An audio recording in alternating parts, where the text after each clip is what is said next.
Brighton have made an absolute fortune from Chelsea over the past year.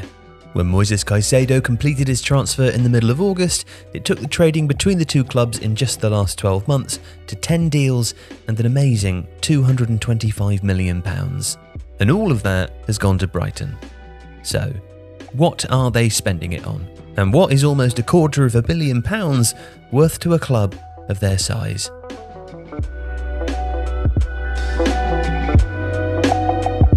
Well, first, a quick recap of how this situation developed. It began with the sale of defender Marc Cucurella during the summer transfer window of 2022 for a fee which could rise to £63 million. That was followed in September by head coach Graham Potter moving to Stamford Bridge and taking along 5 of his backroom team. Losing Potter and his staff swelled the club coffers by another £22 million worth of compensation.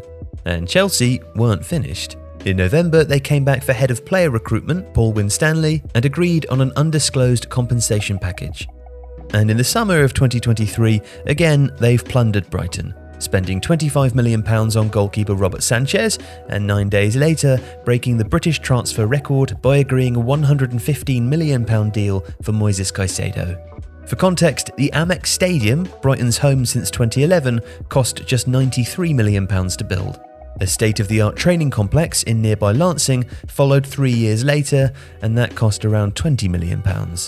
But what will this cash from Chelsea cover, apart from another 225 Joel Veltmans, a further 75 Karamittamars, or another 80 Pascal Grosses? Well, given the players who left, replacements were obviously a priority. James Milner and Mahmoud Daoud have arrived on free transfers, while defender Igor, goalkeeper Bart Verbruggen, and forward Joao Pedro have already joined. The highly rated quartet Pervis Estupiñán, Julio Enciso, Simon Adingra, and Facundo Buonanotte joined last season too.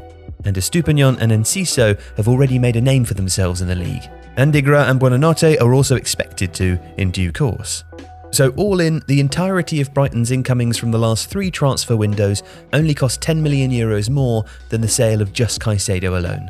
And that's to say nothing of the fees generated by sales to other clubs, like Alexis McAllister's move to Liverpool or Yves Bissouma's transfer to Tottenham in 2022.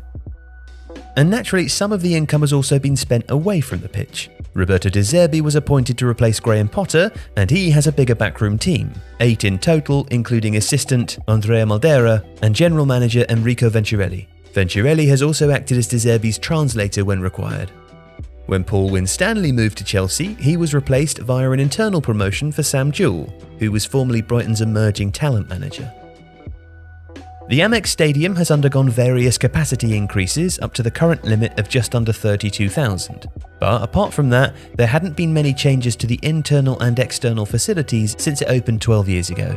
In recent months, there have also been general improvements in decor and carpeting, and the creation of a new tunnel club for high-end and high-cost matchday hospitality. Further upgrades are in the pipeline as part of the renovating project, primarily to create a fan zone on the surrounding walkway, complete with overseeing balconies.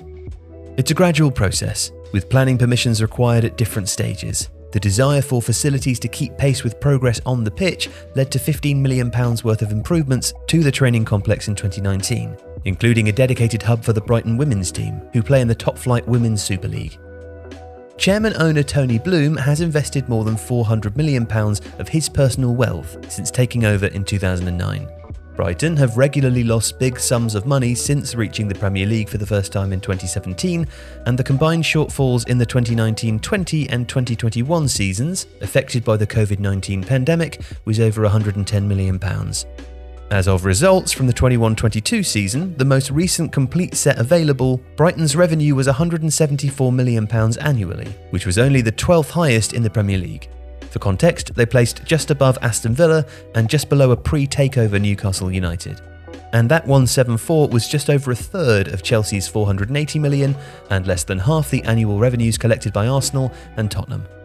So although the tide is turning, there's still been a heavy dependency on Bloom's generosity. A £53.4 million loss was turned into a £24.1 million profit in 21-22 when Brighton finished 9th in the top division under Potter. However, that included another £70 million from Bloom to allow the club to pay off bank loans and to cover costs relating to players sold on credit. Notably, Ben White's £50 million move to Arsenal and Dan Burns' return to hometown team Newcastle for £13 million. Situations where fees weren't received up front. The set of accounts for last season, when Brighton finished 6th under Potter's successor De Zerbi to qualify for the Europa League, will make even better reading when they're published next year. And so will the books for the year after that, which will incorporate the Caicedo deal. Income spin-offs from success on the field and the enormous windfall from all this business with Chelsea will help in the quest to not rely so much on Bloom's deep pockets. Chief Executive and Deputy Chairman Paul Barber has said that, while we know we're very fortunate to have Tony Bloom's ongoing support, the club must continue to work towards improved sustainability in the longer term. And that money, coming from a certain blue-coloured corner of West London, should certainly help. If you like this video, please consider subscribing to the channel. The Athletic is home to some of the world's best sports journalists, including journalists dedicated to each Premier League team, so every fan gets the coverage they deserve, not just the big clubs. And you can try it for free now for 30 days. See the link in the description.